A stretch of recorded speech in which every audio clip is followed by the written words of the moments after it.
Hello, welcome to part 2 of this essay for OCR Sociology G672 exam, AS level, Sociology of Families and Households. And this is the second part. We're finishing off explanation of the postmodernist perspective on family diversity.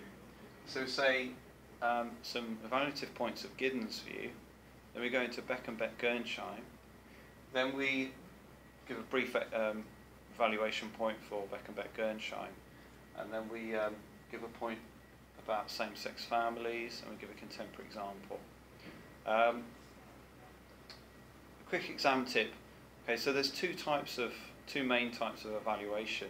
So in an essay we can give a brief evaluative point, and that can be called a direct evaluation point. So for example, we can criticise what Giddens says specifically. But we can also do another type of evaluation, which is called developed evaluation or substantive evaluation, where we go into perhaps a little bit more depth, but it's relating to the wider issues. So in this case, it would be relating to the postmodernist perspective.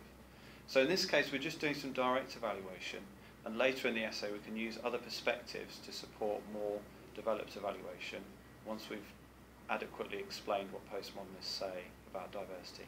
So we say, however, Giddens' view can be criticised. People still marry, despite this increase in choice and divorce and so on. Rather than keeping casual or cohabiting relationships and households, the remarriage rate has increased, and it may be that they are going to marry when cohabiting later in their past. It's a stepping stone to marriage. Monogamy is still therefore valued. Beck and Gernsheim talk about the normal chaos of love and intimacy. So they say family diversity is a result of changes where there's more individualization. People are searching for the comfort of a loving love relationship. However, it's in an increasingly bleak and heartless world. That's one of the reasons why we search for love. So we live in a world that's more rational, where we're constantly assessing what's best for us. So we're looking for love, but due to changes in work and family life, it's increasingly impossible to find a relationship that will last for all time. So we're in the paradoxical situation of wanting to find love, but at the same time wanting to make sure that it's right, so constantly kind of analysing it and ending relationships. So overall, individualisation, choice and uncertainty lead to variations in family life, where people choose to separate, organise their family differently in a search for happiness. However, it can be argued that uncertainty and choice are exaggerated by Beck and Gernsheim. The concept of romantic love and the ideology of a love for all time remains more important than choice in the focus of contemporary culture, in the media. So that's one argument. To continue the postmodernist points, you could say Weeks, so the name Weeks refers to same-sex families as being more egalitarian.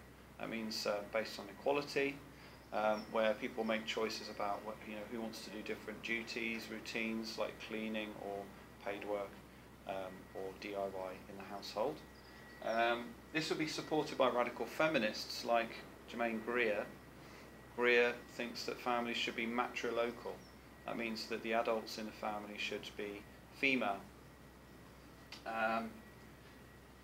This avoids patriarchy and exploitation of women as wives, mothers and daughters. Contemporary example of family diversity and the postmodernist idea of choice is YouTube video creators, Gay Family Values.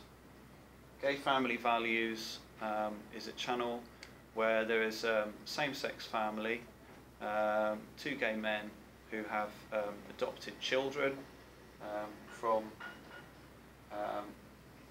ethnic minority backgrounds, and they're also a married gay couple. If you have any questions, please email daniel_butcher@hotmail.co.uk. I'm going to be putting the evaluation section in the comments under this, or in the description under this screen.